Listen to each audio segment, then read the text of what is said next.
Hello everyone, কালকে রাত্রে দুইটা কাঁঠাল নিয়ে আসছিল অনেক দাম দিয়ে, কিন্তু এখনকার কাঁঠাল তো ভালো হয় না, তাই ওরকমভাবে খেতে পারিনি। একটা মোটামুটি কষ্ট হয়েছে আর একটাতে একদমই নাই। তো যাই হোক, এই কাঁঠালের বিচিগুলো আমি সংরক্ষণ করে তারপরে এগুলা দিয়ে আমি একটা রেসিপি বানাবো। যেহেতু কাঁঠাল খেতে পারিনি, কাঁঠালের কোষ খেতে পারিনি, কাঁঠালের বিচিটা দিয়ে কিছু একটা খাওয়ার চেষ্টা তো অবশ্যই করতে হয়। আর সেদিন রাতে যে আইসক্রিমটা এনেছিল সেটাই শুধু খেয়ে শান্তি পেলাম। আর এই যে 400 টাকা দিয়ে দুইটা কাঁঠাল নিয়ে আসলো, দুটোটাই বৃথা গেল। যাই হোক, বৃথা যাওয়ার চেষ্টায় কাঁঠালের বিচিগুলো সুন্দর করে শুকিয়ে নিয়েছিলাম। এখন টেলে এগুলাকে ছুলে নিচ্ছি, সবগুলা পরিষ্কার করে ছুলে নিব। দুইটা কাঁঠালের মধ্যে এই কয়েকটা বিচি হয়েছে।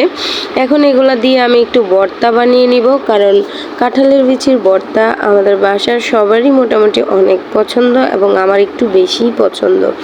যাই হোক, লবণ মরিচ দিয়ে দিলাম পাটার মধ্যে, দিয়ে এটা সুন্দরভাবে পিষে নেব। যেহেতু এক হাতে ভিডিও করছি আর এক হাতে আমি কাজটা করব, তাই ওইভাবে আমি ডলাডলিটা দেখাবো না, জাস্ট স্টেপগুলা তোমাদের সাথে শেয়ার করছি। সেগুলো শেষ করে কাঁঠালের বিচিটা আমি এখন সুন্দরভাবে বেটে নিচ্ছি। একে একে সবগুলা বিচি বেটে নেওয়া হয়ে গেছে। এখন দিব পেঁয়াজটা দিয়ে কাঁঠালের বিচিটা সুন্দর করে আবারও ডলে নিলাম। এই তো আমার ভর্তা বানানো কমপ্লিট, সাথে আছে লটে শুটকির ভর্তা। তো রেসিপিটা তোমাদের কেমন লাগলো অবশ্যই কমেন্ট করে জানাবা। সবাই আমার পেজে ফলো দিয়ে লাইক দিয়ে পাশে থাকবা।